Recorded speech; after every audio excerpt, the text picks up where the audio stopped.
Everyone, welcome back to my channel Papiya Priyans blog. কেমন আছেন আপনারা সবাই? আশা করব সবাই খুব ভালো আছেন, সুস্থ আছেন। চলুন নতুন একটা ভিডিও নিয়ে হাজির হয়ে গেছি। আর আজকে অনেক বাসনপত্র, কারণ আজকে যেহেতু বৃহস্পতিবার, সেই জন্য একটু বেশি বাসনপত্র। বৃহস্পতিবারের দিনকে একটু বেশি বাসনপত্রই হয়। আর দেখুন, এই তেলগুলো আমি আবার দুটো নিয়েছি, যে তেলটা আমি এখন ব্যবহার করছি। রিসেন্ট 3-4 মাস আমি এই তেলই ইউজ করছি। আগে আমি সর্ষের তেলই ব্যবহার করতাম। আর এই তেলটার নাম হচ্ছে পঞ্চদ্বীপ। এখানে 5 রকমের মিশ্রণ দিয়ে তৈরি।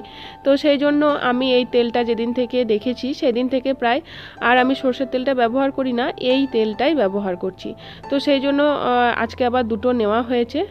যেটা ব্যবহার করছিলাম সেই বোতলটা শেষ, প্রায় শেষের দিকেই দেখলেন ওটা শেষ হয়ে গেছে। এর আগেও দুটো ব্যবহার করা হয়ে গেছে, তবে এই বোতলগুলো বড় সাইজের পাইনি, বড় বোতল পাইনি। সাইজটা এইটাই, যেটা আগেও ব্যবহার করেছি বা এখনও করছি। তো সেই জন্য দুটো নিয়ে নিলাম। ছোট বোতলগুলো তো বেশি দিন যায় না, সেই জন্য দুটো নিয়ে নিলাম। চলুন আর দেরি না করে বেশ কিছু কমেন্টগুলো আজ পড়ে নেওয়া যাক। তো প্রথম কমেন্ট হচ্ছে প্রিয়াঙ্কা মণ্ডল।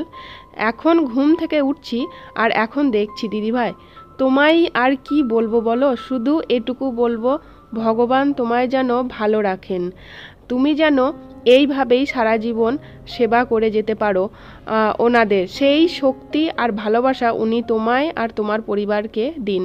খুব সুন্দর হয়েছে ভিডিওটা। এত সুন্দর একটা কমেন্ট করার জন্য তোমাকে অনেক অনেক ধন্যবাদ। পরের কমেন্ট হচ্ছে সঞ্চিতা চ্যাটার্জি। চোখের যে দৃষ্টি আমরা পেয়েছি, আমার মনে হয় ঈশ্বরের এই অপরূপ সুন্দর রূপ দেখে তার সার্থক। এই রূপ যদি না দেখতে পারি তাহলে এই দৃষ্টির কোনো মূল্য নেই। কি সুন্দর যে লাগছে, ভাষায় প্রকাশ করতে পারছি না। সোনাদানা মণিমুক্তা এই ফুলের কাছে তুচ্ছ, তারপরে আছে তোমার ভালোবাসা, তাই তো তোমার ঠাকুর ঘর এত সুন্দর। খুব ভালো লাগছে আজকে আপনার যে এত ভালো ভালো কমেন্ট, তার জন্য তো আপনাকে তো আমি আর ধন্যবাদ দিয়ে ছোট করতে পারি না। আপনি অনেকবার বলেছেন আমাকে যে আমাকে এত ধন্যবাদ তুমি দেবে না। অনেক সময় মনের ভাব প্রকাশ করি, অনেক সময় অনেক বড় বড় কমেন্ট হয়ে যায় হয়তো, তো কোনো ব্যাপার না। আপনি যত ইচ্ছা, আপনার যত বড় কমেন্ট আপনি করতে পারেন, আমি আপনার কমেন্ট অবশ্যই আমার ভিডিওতে তুলে ধরবো। সত্যি আমি যতবার আপনার কমেন্ট পড়েছি বা এখনও বলছি, আপনার কমেন্ট যেগুলো থাকে বা আপনি যে কথাগুলো লেখেন, সেগুলো পড়লে সত্যি একটা আলাদাই পজিটিভ এনার্জি পাওয়া যায়। আর এটা সত্যি একটা খুব সুন্দর কথা, আপনি একদম ঠিক বলেছেন যে এই সোনা দানা মণিমুক্তা সব কিছুই কিন্তু এই ফুলের কাছে তুচ্ছ। এই ফুল দিয়ে যখন আমি আমার ঠাকুরঘরকে সাজাই না, তখন সত্যিই আমার ঠাকুরঘরটাকে এক টুকরো স্বর্গ বলেই মনে হয়। কী যে ভালো লাগে, এই সব সময় মনে হয় ঠাকুরের দিকেই চেয়ে বসে থাকি, কিন্তু সেটা তো আর হয় না। ঠাকুরঘরটা যেহেতু আলাদা, তো সেই জন্য পুজো দিয়ে আসার পরে ঠাকুরঘরটা তো আর সারাদিনের মধ্যে যাওয়াই হয় না। আমার এখন মনে হয় ঠাকুরঘরটা যদি চোখের সামনে হয় তাহলে সব থেকে ভালো হয়। সারা দিন ঢুকতে বেরোতে যখন ইচ্ছা তখন যেন ঠাকুরকে দেখা যায়, ঠাকুরের দর্শন পাওয়া যায়। সেই রকমভাবে ঠাকুরঘর বানানোটা আমার মনে হয় উচিত। আর এইভাবে একটা ঠাকুরঘর আলাদা, সেখানে শুধু পুজো দিয়ে এলাম, সারাদিনের মধ্যে আর ঠাকুরঘর যেতে পেলাম না, সেটা যেন আমার ভালো লাগে না। আর এটাও ঠিক, ঠাকুরঘর তো আর যখন তখন ঢোকা যায় না। ঠাকুরঘর ঢুকতে গেলে একটা পরিষ্কার পরিচ্ছন্নতার ব্যাপার থাকে, স্নান টান করেই ঠাকুরঘর ঢোকা যায়। তো সেই জন্য পুজো দিয়ে আসার পরে সারাদিন যেন আর ঠাকুরঘরে ঢোকাই যায় না। যাই হোক, চলুন পরের কমেন্টটা পড়ি। পরের কমেন্ট হচ্ছে নূপুর বিশ্বাস। দি, একটা কথা জানতে চাই, ঠাকুরের কাছে জল দিয়ে রাখলে হয় প্লিজ বলো। এটা হয়তো কি হয় প্লিজ বলো, তো সেটা হিসাবেই আমি উত্তরটা দিচ্ছি যে ঠাকুরের কাছে জল দিয়ে রাখলে কি হয়। ঠাকুরের কাছে জল দিয়ে রাখলে বলতে, আমি এখন যেহেতু গরমের সময়, তো সেই জন্য গোপালকে একটা আলাদা বড় গ্লাসের মধ্যে একটা তুলসী পাতা দিয়ে জল দিয়ে রাখি।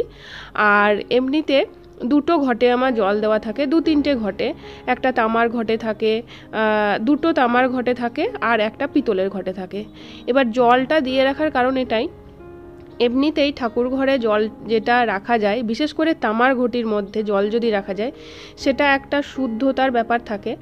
আর সেই জলটা যেটা আমি ঢাকা দিয়ে রাখি, যে তামার ঘটে যে জলটা আমার ঢাকা দেওয়া থাকে, সেই জলটা পরের দিন পুরো বাড়িতে আমি ছিটিয়ে দিই, যেটা ঢাকা দেওয়া থাকে।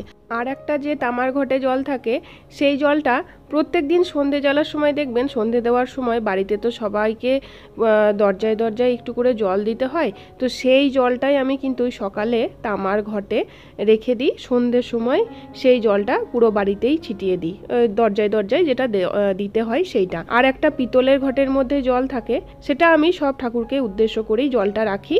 আর এই জলটা পরের দিন সকালে কোনো ফুল গাছের টবের মধ্যে আমি দিয়ে দিই। আর বাকি দুটো ঘটে, যে তামার ঘটে জলগুলো রাখা থাকে সেইগুলো তো একটা তারপরের দিন সকালে পুরো বাড়িতে ছিটিয়ে দেওয়া হয়, আর একটা যে ঘটে জলটা থাকে সেটা তো সন্ধ্যের সময় দেওয়া হয়। তো এইভাবেই কিন্তু আমি জলগুলো রাখি, কারণ এটাই যে তামার ঘটে ঠাকুর ঘরে জল রাখলে সেটা এমনিতেই শুদ্ধ হয়ে যায়, এই কারণেই রাখা। তো দেখুন, এটা আমি আমার মতো করে আমি করি। এই নয় যে আমার কথা শুনে আপনারাও আপনার বাড়িতে করবেন, সেটা কিন্তু একদমই নয়। আমি কিন্তু কোনো সময়ই আমার পুজোর নিয়ম আপনাদেরকে করতে বলি না। সবার বাড়ির পুজোর নিয়ম আলাদা আলাদা থাকে, কিছু কিছু নিয়ম আমি আমার মতো করে মেনে চলি। তো যেগুলো আপনারা জিজ্ঞাসা করেন সেটা আমি উত্তর দিই, তাই বলে এটা নয় যে আমার পদ্ধতিটাই আপনারা ফলো করবেন। তো যাই হোক, এই ছিল আজকের কিছু কিছু কমেন্ট, আর এই ছিল আজকের ভিডিও। কেমন লাগলো আজকের ভিডিওটা অবশ্যই বলবেন। যদি কিছু ভালো লেগে থাকে তাহলে প্লিজ লাইক কমেন্ট শেয়ার করতে ভুলবেন না, আর চ্যানেলটিকে অবশ্যই সাবস্ক্রাইব করবেন। চলুন আজকের মতো আসি, আবার দেখা হচ্ছে পরের ভিডিওতে। ততক্ষণের জন্য সবাই সুস্থ থাকবেন, ভালো থাকবেন, টাটা।